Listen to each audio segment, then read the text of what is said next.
बिस्मिल्लाहिर्रहमानिर्रहीम। अस्सलाम वालेकुम नाज़रीन, फ़िदादिल हूँ और आप मेरा हम सब का मुश्तरका यूट्यूब चैनल देख रहे हैं। कुरम के मामले के हवाले से भी बात करेंगे। इस्लामाबाद के ऊपर फोकस है। इस्लामाबाद में क्या हुआ, कल रात तक क्या हुआ, इसके बाद क्या होगा। एक फ़ाइनल कॉल की जो बात की गई थी, वो कुछ लोग कह रहे हैं कि मिस्ड कॉल हो गई है। इसके बाद अगर कोई कॉल दी जाएगी तहरीक इंसाफ की तरफ से, तो फिर उसको नाम क्या दिया जाएगा, ये सवाल उठाए जा रहे हैं। जो हल्फ लिया गया था बुशरा बीबी की तरफ से कारकुनों से, उस हल्फ का क्या बना। जो कहा गया था कि जी खान की रिहाई के बगैर डी चौक से वापस कोई भी नहीं आएगा और सबसे आखिर में मैं होंगी, और जो यहाँ से फिर उठेगी, और जब तक खान यहाँ पे आके ख़ुद तकरीर नहीं करेंगे, कारकुन यहाँ से नहीं जाएंगे। सवालात बहुत हैं।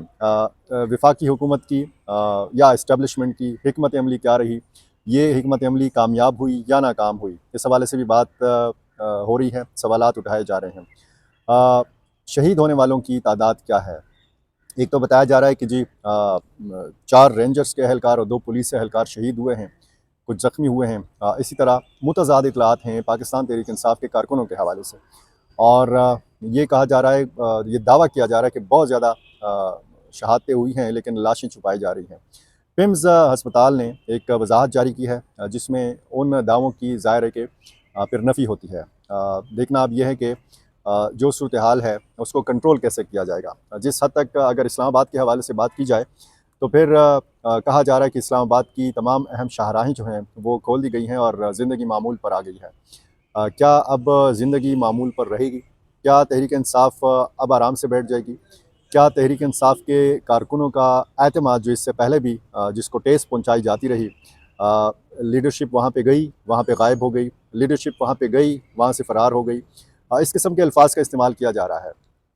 बुशरा बीबी की क़यादत में एक्चुअल पोजीशन ये है कि ये काफ़िला बुशरा बीबी की क़यादत में इस्लामाबाद गया था, और आपने ये नोट किया होगा कि जब ये पंजाब की हदूद तक था तो बार बार ये कहा जाता रहा कि अली अमीन गंडापुर जो हैं ये इन काफ़िलों की क़यादत कर रहे हैं। लेकिन जब ये पंजाब की हदूद में ये काफ़िले दाखिल होते हैं, तो उसके बाद ख़बरों की नोयत भी बदल गई और कहा गया कि जी बुशरा बीबी क़यादत कर रही हैं। इस्लामाबाद की हदूद के अंदर जब कारकुनों के काफ़िलों की बात की गई, चाइना चौक या मुख्तलिफ़ दीगर मकामात या डी चौक के हवाले से अगर बात की गई, तो फिर कहा गया कि बुशरा बीबी क़यादत कर रही हैं।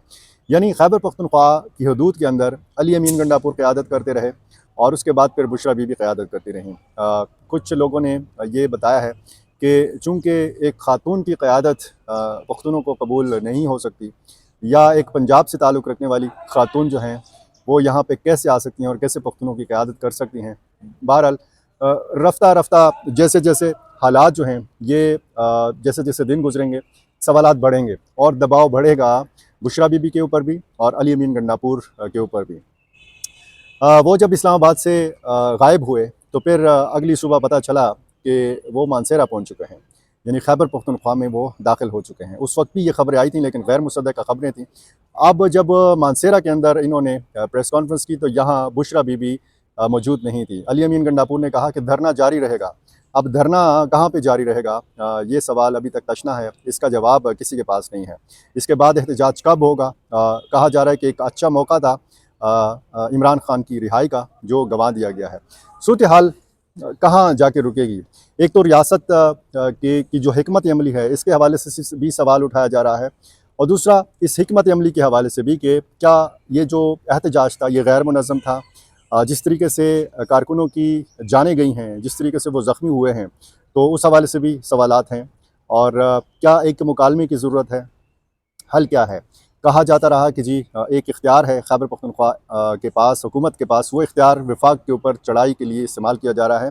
ये इख्तियार वापस लेना चाहिए, किस सूरत में? एक गवर्नर राज के हवाले से बात की गई। कुछ हलकों की तरफ से ये बात की गई कि ये ख़दशात अब मौजूद हैं कि PTI को बाकायदा तौर पर कालादम करार दिया जाए और उसको उस पर पाबंदी लगाई जाए। गवर्नर खैबर पख्तूनख्वा फैसल करीम कुंडी ने आज प्रेस कॉन्फ्रेंस की। उन्होंने एक तो अमन व अमान की सूरत हाल के हवाले से दिसंबर के पहले हफ्ते में गवर्नर हाउस के अंदर कुल जमाती कॉन्फ्रेंस बुलाई है। उसमें वज़ीर आला खैबर पख्तूनख्वा जो अपनी पार्टी के सूबाई सदर भी हैं, अली अमीन गंडापुर, उनको भी दावत दी है, और साथ में उन्होंने एक और दावत दी है अली अमीन गंडापुर को कि वो मेरे साथ कुरम जाएँ। फैसल करीम कुंडी ने, गवर्नर खैबर पख्तूनख्वा ने यह ऐलान किया है कि वो कल या परसों कुरम जाएंगे, और कुछ सियासी रहनुमा भी उनके साथ होंगे, और कुछ वहाँ के जो मुंतखब लोग हैं वो भी साथ होंगे। वो दावत देते हैं अली अमीन गंडापुर को कि वो उनके साथ जाएं और वहाँ पे दोनों जो सूबे के बड़े हैं और बाकी जो सियासी रहनुमा हैं ये वहाँ पे जाएं और दोनों फ़रीक़ैन से बात करें। कुरम की सूरत हाल जो है अभी तक नॉर्मल नहीं हुई। सीज़ फायर का एक दावा किया गया था, लेकिन सीज़ फायर अभी तक हुआ नहीं है।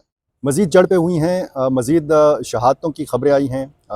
2 या 3 अफराद के हवाले से मज़ीद बताया गया है कि ये वहाँ पे शहीद हुए हैं, लोग मोर्चे में बैठे हुए हैं। जब से ये वाक़यात हुए हैं, एक कानवाई के ऊपर हमला और उसके बाद फिर आपस में झड़पें, एक दूसरे के घरों को जलाना, एक दूसरे की दुकानों को जलाना, बगन बाज़ार को जिस तरह नज़र आतिश किया गया, ये सारी जो इंतज़ामिया अब तस्दीक कर रही है, 102 शहादतों की तस्दीक कर रही है।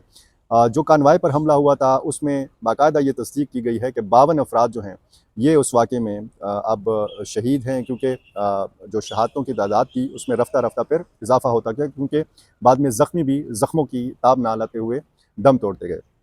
सूरत हाल काफ़ी कशीदा है और वहाँ पे राब्तों का सिलसिला भी बहाल नहीं किया जा सका। ऐसे भी इतलात हैं, अफसोसनाक इतलात हैं कि लोगों को नज़र आ रहा है कि 3-4 लाशें पड़ी हुई हैं। एक फ़रीक भी नहीं जा सकता इन लाशों के करीब, दूसरा फ़रीक भी इन लाशों के करीब नहीं जा सकता। और ये मैं आज की बात बता रहा हूँ। बाकायदा बदबू का आगाज़ हो चुका है उस इलाके में, और जो भी फ़रीक वहाँ पे जाना चाहता है, लाश उठाना चाहता है या ये जानना चाहता है कि ये लाश है किसकी, ज़ाहिर है कि उस इलाके के तो लोगों को पता है, लेकिन वो देखना चाहते हैं कि वाक़ई फ़लाँ शख़्स की लाश है। ये तक मुमकिन नहीं हो सक रहा। वहाँ चंद फरलांग के फ़ासले पर या चंद फुट के फ़ासले पर लाश पड़ी हुई है, लोग लाश उठा नहीं सकते, क्योंकि जो भी फ़रीक जाता है तो दूसरा फ़रीक उस पे हमला आवर हो जाता है। ये सूरत हाल है। अब ये कैसे मुमकिन होगा? क्या सियासी जमातों का जरगा जो है ये कामयाब हो सकेगा? और दूसरा, मैं बार-बार सवाल उठा रहा हूँ कि मंजूर पश्तीन कहाँ हैं? मंजूर पश्तीन ने जो एक पश्तून कौमी जरगा हुआ था, इसमें उसके बाद फिर 80 रुकनी जरगा बना था। उसमें एक ज़ेली कमेटी या ज़ेली जरगा बनाया गया था और उसको ख़ुसूसी तौर पर ये ज़िम्मेदारी तफ़वीज़ की गई थी कि वो ज़िला कुरम जाए और वहाँ पे दोनों फ़रीक़ैन से मुलाकात करे। इस सारे सिलसिले के अंदर जब से ये अफ़सोसनाक वाक़यात का सिलसिला तेज़ हुआ है, इसमें मंजूर पश्तीन, उनका जरगा, पीटीएम के जो बाकी लोग हैं वो कहीं नज़र नहीं आ रहे, और लोगों को तवक्को है कि कोई जरगा जाए वहाँ पे दोनों फ़रीक़ैन को कोई इस तरह की सूरत हाल हो कि कम अज़ कम ये बातचीत पर आमादा हों। एक दूसरे के ज़ाहिर है कि एक दूसरे के सामने उनके मुतालबात भी होंगे, तहफ़्फ़ुज़ात भी उनके हैं। ये तहफ़्फ़ुज़ात दूर होने चाहिए। ये बुग़्ज़, ये नफ़रतें जो हैं इनका ख़ात्मा होना चाहिए। ये कैसे होगा? क्या वहाँ पे सिर्फ़ गवर्नर और वज़ीर आला वहाँ पे जाएँगे? क्या वहाँ पे सियासी रहनुमा वहाँ पे जाएँगे? फ़ोटो सेशन होगा, और जिस तरीके से सरकारी एक वफ़्द गया था जिसमें बैरिस्टर सैफ़ और जिसमें वज़ीर कानून आफ्ताब आलम भी शरीक थे, IG Khyber Pakhtunkhwa, chief secretary Khyber Pakhtunkhwa ये भी शरीक थे। लेकिन उसके बाद हुआ क्या? सीज़ फायर का दावा किया गया, लेकिन सीज़ फायर हुआ नहीं है। पहली दफ़ा हमने ये देखा है इस ख़ित्ते में, पख्तून इलाकों में, कि एक दूसरे की ख़वातीन को यरग़माल बनाया गया, बच्चों पर हमला किया गया, ख़वातीन के ऊपर हमला किया गया। ये इन इलाकों की रिवायात नहीं है। अब आखिरी इतलात ये हैं कि वो जो एक दूसरे की लाशों पर कब्ज़ा किया हुआ था, वो लाशें एक दूसरे के हवाले कर दी गई हैं। वो यरग़माली जो थे या जो गिरफ़्तार अफ़राद थे, वो एक दूसरे के हवाले कर दिए गए हैं। इस हद तक तो मुमकिन हो सका है।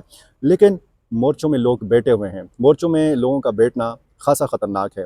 और दूसरी तरफ अगर आप खैबर पख्तूनख्वा के जनूबी रीजन के हवाले से बात करें, आज बन्नू कैंटोनमेंट के ऊपर एक बड़ा हमला करने की कोशिश की गई। पसपा हुआ ये हमला, भारी हथियारों का इस्तेमाल किया गया। हमला आवर कितनी तादाद में थे ये तो मालूम नहीं हो सका, लेकिन जवाबी कार्रवाई की गई फ़ोर्सेस की तरफ से, और ये हमला पसपा कर दिया गया। उसके बाद फिर कैंट को सील कर दिया गया। तालीमी इदारे बन्नू कैंट के अंदर बंद रहे, और एक खौफ व हरास की जो फ़िज़ा है वो रही। जनूबी वज़ीरिस्तान में कुछ अफ़सोसनाक वाक़यात हुए हैं, बम हमलों की कोशिश की गई है, और इसी तरह एक डेरा गाज़ी ख़ान में एक चेक पोस्ट के ऊपर कुछ मिलिटेंट्स ने हमला किया है, वो हमला भी पसपाक कर दिया गया है। इससे पहले आपको याद होगा मियांवाली में एक बड़ा हमला करने की कोशिश की गई थी, उसमें 10 मिलिटेंट्स जो हैं ये मारे गए थे, जिसका मतलब ये है कि मिलिटेंट्स जो हैं ये पंजाब में दाखिल या तो हो चुके हैं या दाखिल होकर एक बड़ा हमला करने की ये कोशिश कर रहे हैं। मियाँ वाली हो या डेरा गाज़ी ख़ान हो, इसकी सरहदें जो हैं ये खैबर पख्तूनख्वा के साथ मिलती हैं। तो ना सिर्फ ये अब खैबर पख्तूनख्वा हुकूमत के लिए एक बहुत बड़ा चैलेंज है अमन व अमान की सूरत-ए-हाल, ख़ुसूसन जब आप कोहाट से डेरा इसमाइल ख़ान तक की बात करते हैं, बल्कि ये एक बहुत बड़ा अब चैलेंज बन जा रहा है ये मामला पंजाब हुकूमत के लिए भी, क्योंकि हम सिर्फ इससे पहले बात करते रहे हैं बलूचिस्तान के हवाले से, खैबर पख्तूनख्वा के हवाले से। अब पंजाब के वो अज़ला के जो खैबर पख्तूनख्वा के साथ बहुत करीब हैं, वहाँ पर भी अगर इस किस्म की सूरत हाल है, तो फिर वफाकी हुकूमत को भी बहुत सारे दीगर जो सियासी मामलात हैं उनसे फ़ारिग होना चाहिए। खैबर पख्तूनख्वा हुकूमत को भी अब शायद फ़रागत मिल चुकी हो फ़ाइनल कॉल से। तो अब ये जो असल मसाइल हैं, जो सिक्योरिटी मसाइल हैं, इनकी जानिब भी तवज्जो देनी चाहिए। असल मसाइल कबायली इलाकों में हैं, और कबायली इलाकों के जो अवाम हैं उनके जो असल मसाइल हैं, बेरोज़गारी है, गुर्बत है, तालीम का ना होना है, और नौजवानों के पास रोज़गार का ना होना है। ये बहुत सारे बुनियादी मसाइल हैं कि जिनकी वजह से फिर बाद में शिद्दत पसंदी जन्म लेती है, और उसके बाद फिर क्या नतीजा निकलता है वो आपके सामने है। इसी किस्म के मामलात अगर आपने जानने हैं तो मेरी आपसे दरख्वास्त है कि मेरा चैनल अगर आपने अभी तक सब्सक्राइब नहीं किया तो ये कर लीजिए, और मुझे इसी तरह अपनी राय से नवाजते रहिए। बहुत शुक्रिया।